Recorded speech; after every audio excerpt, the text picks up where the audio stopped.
So I've run into a problem with my good bull, and as you can see, he's wearing a cast, and I'll show you the whole sequence of events that led up to this. One of those bad situations where he got a bad cut, don't know how, came up out of the pasture lame, and finally had to deal with it. I kind of administered some scientific neglect for about a week with some antibiotics I administered and some anti-inflammatories, and he just wasn't making the turn. So I ended up hauling him to the veterinary school at Texas A&M because they had a chute they could tilt him over and get a look at it, and then we had to progress to surgery. So I'll go through all that with you. I don't know if this bull's going to make it from the perspective of being breeding sound, but we're not going to give up just yet. We're going to do the best we can, so stay with me as I show you this unfortunate set of events.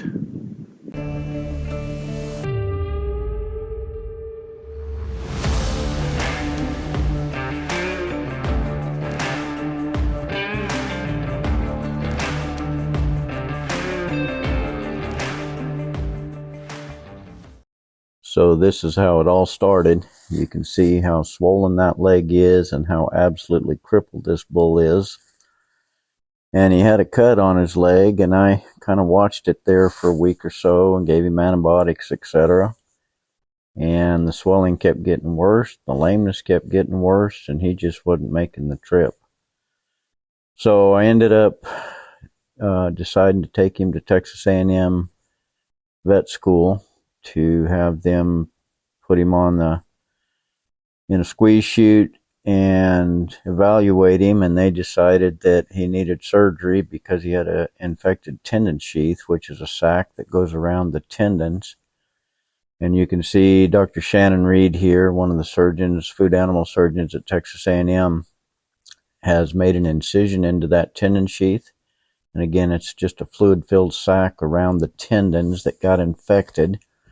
Bacteria got in there, and all that chunky stuff is fibrin that's accumulated in that tendon sheath. And when they get an infected tendon sheath, those animals, horse, cow, dog, human, are super lame because it's a closed space infection, and the bacteria just build a huge abscess inside that tendon sheath. And so she cleaned all that out. They bandaged the leg. Bull's immediately more comfortable, and they had to put him on the table multiple times and flush that out, and then eventually put him in a cast. About 3 weeks into it, they put him in a cast to immobilize that area so that it would improve his comfort. And they sent him home in the cast, and we kept him in the pen for 4 weeks in the cast. And he gradually started making a little bit of improvement. It took quite some time, but he gradually started coming around. And when it was time for cast removal, then I took him back to the vet school. They put him on the table again and removed the cast. The wounds were healed, and things were appropriate with regard to the severity of the injuries. Well, the cast is off, and he's actually coming around. Those tendons get a little bit lax in the cast, so he's got just a little bit of a lift of the toe. Not bad, but that tendon will tighten up.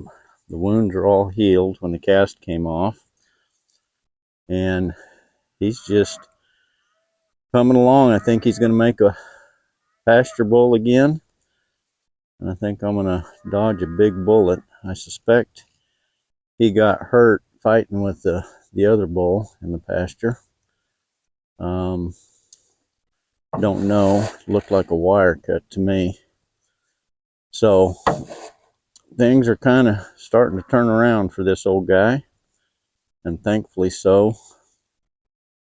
I spent a pretty good chunk of change on him when I bought him, and I spent another chunk of change on him at Texas A&M, and I'm very thankful for their efforts. So we're going to get there. About another 3 weeks, and he'll be out to pasture and be with the cattle again. So feel really, really lucky that we dodged this bullet. So that's my story.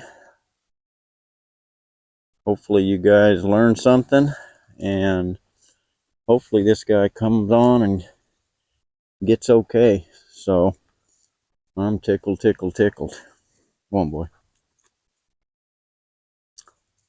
But he's coming along. All right.